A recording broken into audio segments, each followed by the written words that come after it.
Did.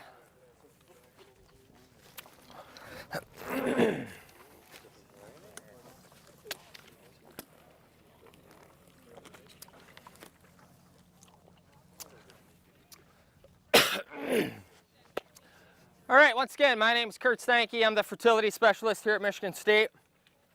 Again, I'll apologize up front. I have a little cough going on, so I'm going to cough about 50 times in the next 15 minutes. So, excuse that. What a fantastic year to grow wheat, huh? Boy, lots and lots of discussion. Lots and lots of whoopses, lots and lots of, oh man, I'm never going to plant this stuff again. Lots of, man, what the heck happened? So what I want to talk about today is a couple different topics. I'll be the first to admit the wheat stand here is not the best. So some of the treatment effects that we see, I'm going to not talk all that much about. Until a couple weeks ago, I didn't know if we'd have a stop here. Just didn't look very well up here. But we can turn this into a teachable moment. So, N rates. Start looking at a lot of our wheat acres and what a difference 1 year can make. If you look at last year in the south central part of the state, about 135 units of N was our most economic optimum return on yield. Okay, about 135. This year, 135 units down there, we have wheat lying flat on the ground. What's the difference? Precipitation. Last year, I want to say April through about July 15, we received about 14 inches of rain down that neck of the woods. This year at this point, we're only about 7, and 4.5 of that came within about the last 2 weeks. So March and April were extremely dry in that part of the state. We got less than an inch of rain in each of those months. Now up here, that was one big difference. April here at the farm, we got about 4 inches. So much wetter in this neck of the woods than it was down in the south central portion of the state. So that's one big difference. So how does that relate to differences in N response? Well, we had a lot greater N loss conditions down in that part of the state last year. We leached a little more N, which is why we saw the most economic N rate increase compared to what it was this year. So again, this year we'll probably be down closer about that 90 unit or so to maximize yield, at least in the south central part of the state. So what we have going on here today, the first 4 plots you see here are either 140 or 70 units of N. The last 5 are all 100 units of N with different products, different management regimes, etc. And we'll talk about a few of those here now. The first plot you see here, 140 units of N applied at green-up. Second one, 140 units split between green-up and Feeks 6. Third one, 140 units split between green-up and Feeks 6 with Palisade applied at Feeks 6. Now Palisade's a plant growth regulator. And the fourth one, 70 units of N applied at green-up. So we'll start by talking about the idea of the split application. When should we do it? Why should we do it? Do we always see a response? So the idea of a split application, okay, it's nothing new. The idea is you apply the N closer to the peak time of crop N uptake. Okay, what does that do? Basically limits the opportunities for nitrogen loss. Okay, so you have a fewer number of days where you have N out there that's subject to that 3-inch rain that we're going to get, or that 3 consecutive days of an inch of rain each. So you reduce your opportunities for N loss. So last year, the difference between green-up and a green-up / Feeks 5 wheat yield, we gained about 7 bushels by getting away from that all green-up application. Now last year, when we waited to Feeks 7, we lost about a dozen or more bushels per acre by waiting till Feeks 7 as opposed to Feeks 5. So it's not always a guarantee waiting on that split. There is some risk. What's the risk? Well, when you apply that N, you got to get precipitation to wash it into the ground and get it into the plant. Okay, if you wait on that split and get that N down, N on the ground isn't N in the plant. So if all of a sudden the faucet shuts off, that N does not get into the plant. And that's where we lost a lot of our wheat yield last year. Okay, we went from close to 100, if not breaking 100 bushels, down to about 80 by waiting from a Feeks 5 to a Feeks 7 application. This year could be a completely different story. We've had a fairly wet in this neck of the woods, April, May, and now June. You may see a benefit waiting a little longer with that Feeks 7 application, or waiting till that Feeks 7 as opposed to like a Feeks 5. Or in some cases, even waiting to flag leaf. You can see we got a plot number 5 down here where we have 100 units of N, 70 at green up, 30 at flag leaf. That looks just as good, if not better, than 140 units applied at green up. Well, we've had moisture. So that flag leaf application got that N into the plant. So that's always the what if or but when you talk about soil fertility. It's a lot different than when you talk about herbicide or fungicide applications. Because why? It depends on the weather. And believe it or not, I can't predict the weather. I wish I could, which is why we have to have all of these different perspectives or management schemes simply based on our weather patterns. If it's dry, if it's wet, it's going to behave differently in the field. Next topic. This plot right here, 140 units of N with a split with Palisade. Now, Palisade is a plant growth regulator. Plant growth regulator keeps plant from growing upwards. But physiologically, it changes some of the sugar and carbohydrate metabolism in the plant. So if you keep that plant from growing upwards, you have more sugars and carbohydrates going downwards in the plant that then can support increased root growth. You get greater root growth, what can happen? You can tap into more N, P, K, manganese, magnesium, etc. and basically create a healthier plant. So that's the idea of using something like a plant growth regulator on our wheat acres. You really limit the height. So you can see, just looking across here, the big height drop that we get starting about here and moving over. It's from Palisade. So is there potential for that in wheat? I think so. We don't want big, long, stemmy wheat because you increase your risk of lodging. Okay, so you start talking about to some growers where they envision using Palisade. It's only the high input approach, where you can push and really juice your wheat and not have to worry about lodging because you got Palisade down.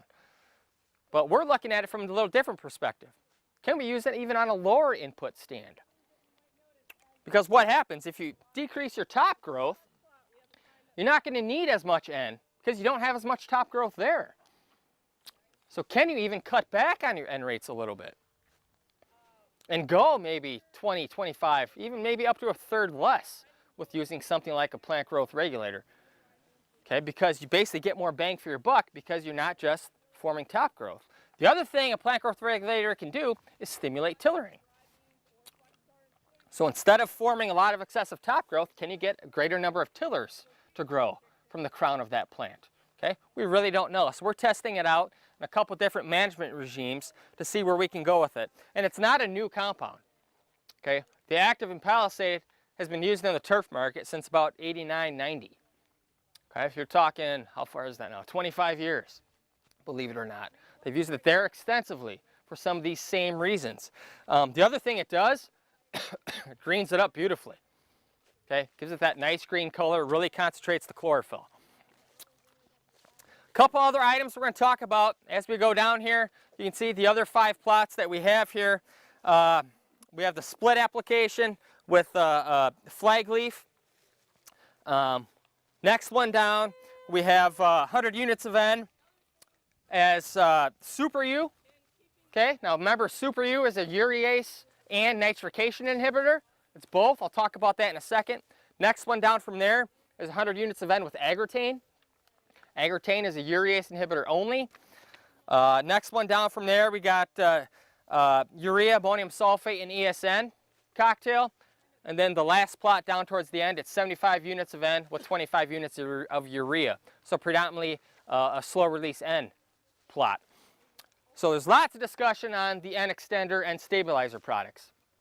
So remember, how do we use them? When do we use them? How do they work? Remember, urease inhibitor does what? Keeps N from volatilizing up in the atmosphere. So anytime you surface supply nitrogen, you run the risk of losing or volatilizing a third to half of your N up into the atmosphere within about the next week. Even shorter than that. In some cases, it can be 2-3 days. How do we apply most of our N in wheat? We got to surface apply it. We can't work it in. All right? So in some cases, it makes sense to use that. But again, it depends on N-loss conditions. Last year, we saw about a 4 bushel increase with using a urease inhibitor on wheat. Now, if you have a urease and nitrification inhibitor, it's a little different. A nitrification inhibitor keeps N as ammonium in the soil and keeps it from converting to nitrate. So what's the big deal? Well, ammonium's positively charged. Soil's negatively charged, right? So opposites attract. So you can think of it like a paper clip. Paper clips that ammonium to the soil so you don't lose it. If it gets to that nitrate form, nitrate's negatively charged, soil's negatively charged, like charges repel, your nitrate leaches downward. But you have to have N-loss conditions. You have to have N-limiting conditions to see a positive response, especially to a nitrification inhibitor. So what we've seen in a lot of other crops, if you do go the nitrification inhibitor route, typically we recommend cutting your N rate anywhere from about 10 to 20%. Because you got to pay for the cost of that product somehow. Okay, and that's where some of the cost savings will come in. And it will not be a guaranteed yield increase every year. So last year we had a fairly wet spring. Using a urease and nitrification inhibitor, we saw a 12 bushel or more increase in our wheat yields. So it more than paid for itself.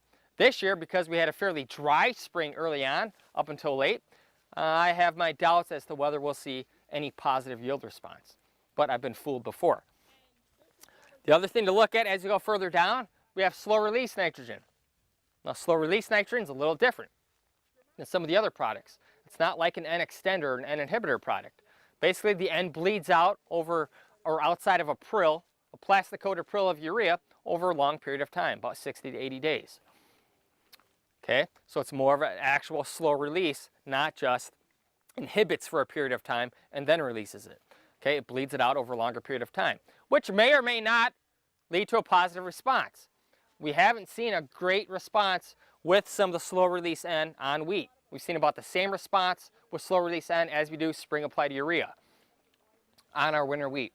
Now that could change this year because it's been fairly wet as of late. But the risk factor you run that you got to think about is if you use a slow release N product, you still need water. Because if the faucet shuts off and you don't have water, what's going to happen? You can't get water to penetrate that prill, that N will not bleed out of that prill of fertilizer, and it will sit there. And it will sit there and sit there until you get water. So again, there is a little bit of risk with any of these products because, again, we can't predict the weather. Have a sulfur plot down there. Haven't seen a tremendous response to sulfur the last couple of years. I can't say fall versus spring applied, we've seen about the same response. So if you are debating using S on wheat, probably go with the spring application. We see the same response. The other thing I wanted to talk a little bit about was what you see here. So in these 3 buckets, how many N rates do you think we have? Because here we got about 40-inch wheat, 36-inch wheat, about 32-inch wheat. Think it's 3 N rates? How about cultivar? Think it's all the same? Think it's different? What do we got going on? Any ideas? Bingo! It's all the same N rate, all the same cultivar, and what a year to have a planting date study. Think about wheat yield potential. It starts in September with planting date. Here we have September 17th planting date, which was a little early. Okay, Hessian fly free was 20 or 21, but it was going to rain after the 17th, so we wanted to get it in. Here we have October 11. Here we have October 28. Okay. First week in December, 5 tillers a plant. First week in December, 2 tillers per plant. First week in December, 0 tillers per plant. Mid-March, 7 tillers per plant. Mid-March, 3 to 4 tillers per plant. Mid-March, 1 or less tillers per plant. So you start talking about tillering, It's not just an end rate issue, it's about planting date. And it all starts in the fall, which is why we stress planting date. So our goal with this study, we have 3 planting dates, we have 3 end rates, 75, 105, and 135, and we have 3 application timings. All at green up, 50-50, green up and Feeks 5, and all at Feeks 5. So it's a 3 by 3 by 3 factorial study for 27 total treatments. So our goal is to cater an end management regime that can apply to every grower across the state of Michigan. Because if there's 1,000 wheat growers in the state, they're going to have 1,000 different planting dates. And your end response will vary simply by that individual grower's planting date. So that's what we're trying to take a look at. Now here, that earlier planted stuff, probably close to about 75 units of N is you're going to get your optimal yield. Because everything else above that right now is almost lying flat on the ground. It's lodged. Okay, it was just too juicy. That storm that we had to come through the Monday before last put a lot of it down. But that's kind of the idea that we have here. Can we cut our end rates simply by planting date?